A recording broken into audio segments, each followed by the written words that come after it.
What's up, everyone? It's Eric with Option Edge, and I'm looking at the mother of all meme stocks, AMC. And the reason why I'm looking at this is because recently this stock has really the volatility has really been dropping off this thing. And one way to show how volatility has gone down is by looking at the Bollinger Band width of this thing. All right, so let's give a look at that. Okay, so here's the Bollinger Band width um, indicator, and as you can see, we've really are hitting lows. And Bollinger Bands are just a way of measuring basically the volatility of the stock. And the tighter the Bollinger Bands, the shorter the width between the bands, the less volatility there is.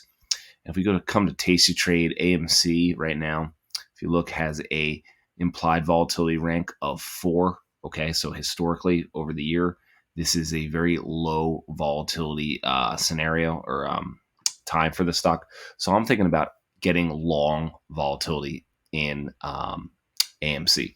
Before I go into that, I just want to show you a couple things. We're going to anchor some VWAPs, and actually, hold on.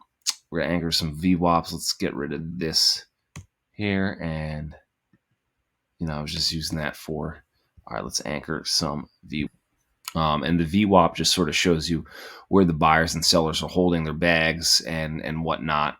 And in a way, it is sometimes like almost like voodoo.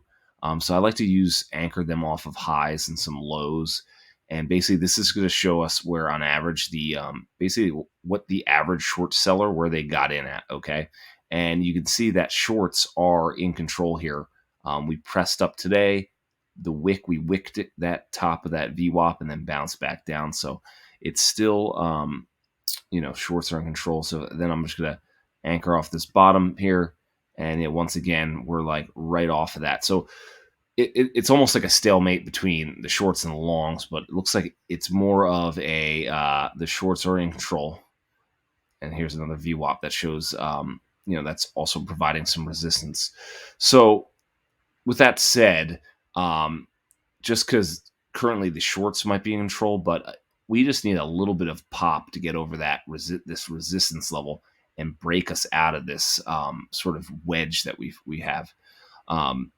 So that's why I'm going to take a directionally neutral trade.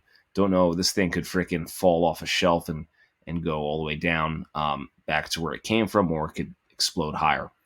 And I'll show you the trade setup on Robinhood that I'm looking at. Okay, so I'm currently looking at let's see here. We're going to change that we're going to sell to 60. Okay, so this trade here is sort of like it's like a bull condor. Okay, that means it's the opposite of an iron condor. So we're getting long volatility here. We're going to lose money if the stock stays in between this price range. Okay, so if it stay AMC, which has historically been a very volatile stock, we are expecting some sort of volatile move either to the upside or the downside.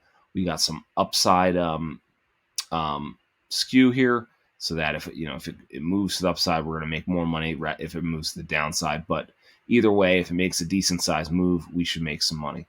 And so it's going to cost about that much. And our break evens, I drew lines, so we're at 51 upon expirations. Our break even. So you got to say in 70 days, can we hit that? I think so. 70 days, can we hit down there? I think so. And remember, you don't have to actually get there. If we make a sharp move quickly, we can exit out for a nice little gain, before options expire. So let me just show you what the probability and everything of this is going to be. So this is what it looks like. So our max profit is $837, and then our max loss about $663. So, and then we have a 60% chance of making money.